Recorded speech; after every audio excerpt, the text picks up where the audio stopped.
사람들이 예수님을 십자가에 못 박았을까?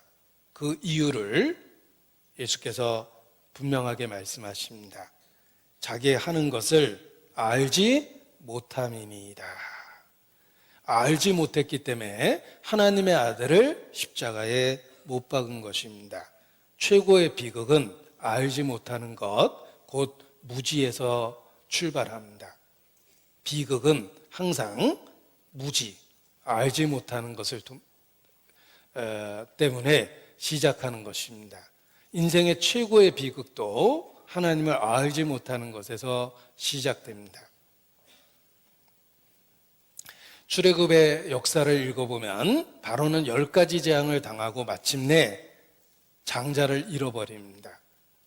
국가에 자신에게만 일어난 비극이 아니라 모든 애굽에 일어난 비극입니다. 여종의 장자부터 생축에 처음 난 것부터 바로의 아들까지 다 죽었습니다. 국가 전체에 비극이 생긴 겁니다. 그런데 왜 그 시대에 이집트에 이런 끔찍한 비극이 생겼을까? 그 비극의 시작은 하나님을 알지 못하기 때문입니다. 그래서 애굽에 전체의 비극이 생긴 겁니다. 마침내 장자를 잃어버렸습니다. 본문은 표시하고 출애굽기 5장을 보도록 하겠습니다. 출애굽기 5장.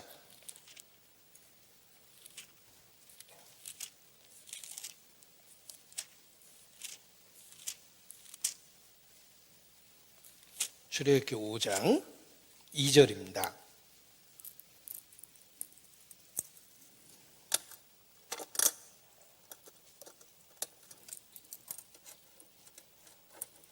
출애굽기 5장 2절.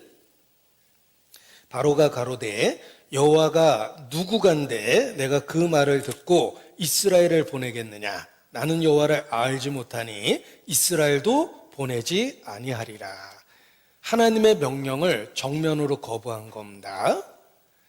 여러분, 회장님이 직접 하신 명령을 조직의 말단 사원이 거절한다면 정말 어리석은 행동을 한 겁니다. 회장님이 직접 내린 명령과 결정을 조직의 말단 사원이 거절한다는 건 정말 어리석은 겁니다. 바로가 그러했습니다. 바로가 여호와가 누구간데 알지 못했습니다. 그의 스스로의 고백 속에도 나는 여호와를 알지 못하니 이렇게 표현합니다. 여기서 이집트 전체에 비극이 생긴 겁니다. 우리 개인에게도 그렇습니다. 하나님을 알지 못하는 것 때문에 비극이 생깁니다.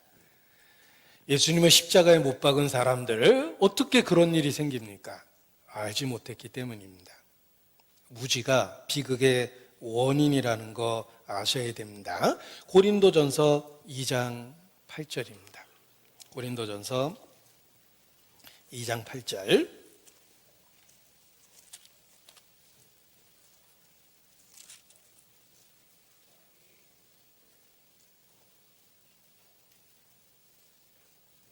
고린도전서 2장 8절 같이 읽겠습니다. 이 지혜는 이 세대의 관원이 하나도 알지 못하였나니 만일 알았다면 영광의 주를 십자가에 못 박지 아니하였으리라. 영광의 주를 십자가에 못 박은 끔찍한 죄를 지은 이유는 단순한 무지에서 시작된 겁니다.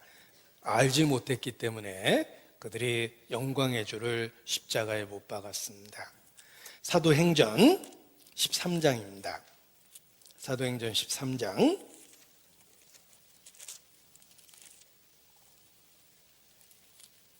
27절. 사도행전 13장 27절 함께 읽습니다. 예루살렘에 사는 자들과 저희 관원들이 예수와 및 안식일마다 외우는 바 선지자들의 말을 알지 못하므로 예수를 정죄하여 선지자들의 말을 응하게 하였도다. 자, 그들은 말씀을 외우기는 했습니다. 그런데 자신이 외운 그 말씀의 의미를 잘 몰랐어요. 그러니까 예수를 십자가에 못 박은 겁니다. 알지 못했기 때문에 그것도 더 큰 비극은 외우고 있었는데도 그 말씀을 알지 못했기 때문에 하나님의 아들을 십자가에 못 박은 겁니다. 요한복음 16장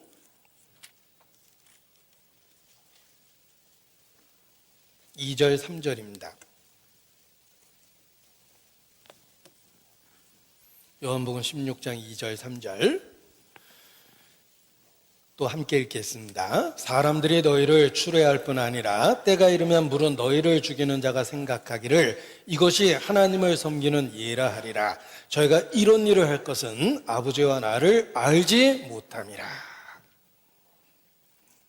알지 못했기 때문에 하나님의 아들을 죽였고, 알지 못했기 때문에 진실한 그리스도인들을 또 죽였습니다. 역사를 배워보면 복음을 전했던 진실한 그리스도인들은 항상 그 시대의 외인이었고 따돌림을 받았습니다. 알지 못했기 때문에 그렇습니다. 하나님을 알지 못하니 하나님의 사람을 못 알아본 겁니다. 그리고 그 시대에 그를 조롱하고 따돌리고 핍박했습니다. 역사 속에서 끊임없이 핍박받은 사람들 중에 하나가 아나베프티스트입니다. 그들은 자신들이 하지도 않은 주장과 가르침을 마치 그들이 펼쳤던 것처럼 오해받았습니다. 그래서 광신자라고 따돌림을 받았고, 가톨릭에 의해서도 죽임을 당했고, 더 큰 비극은 동료 크리스찬이라고 주장하는 종교개혁자들에 의해서도 핍박을 받았습니다. 미국 개척 역사를 살펴보면 기독교를 표방했던 그들이 아나베프티스트를 수도 없이 핍박했습니다. 어떻게 그런 일이 있습니까? 그런데 한 시대만 있었던 게 아닙니다. 모든 세대, 기독교 2000년 역사 속에서 동일하게 그런 일이 있습니다. 그 이유는 무지입니다. 하나님을 모르니까 하나님의 사람을 알지 못하는 겁니다. 세상이 알지 못합니다. 그들은 세상에 속해 있기 때문에 하나님의 사람을 알지 못하는 겁니다. 그래서 오해하고 핍박하고 따돌리고 조롱했던 것입니다. 그 불행한 역사가 수도 없이 반복되고 있습니다. 그 불행한 역사가 무지에서 출발했다는 것은 우리에게 교훈적입니다. 철로역정이라는 자주 인용되는 책자가 있습니다. 그 마지막 장면을 기억하십니까? 한 사람이 지옥으로 뚝 떨어지는 모습입니다. 그것도 천국 문 앞에서.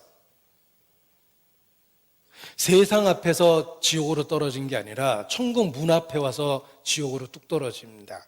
그리고 그 사람의 이름이 기록되어 있는데 그 사람의 이름은 무지입니다. 이그노런스. 하나님에 대한 지식이 없었어요.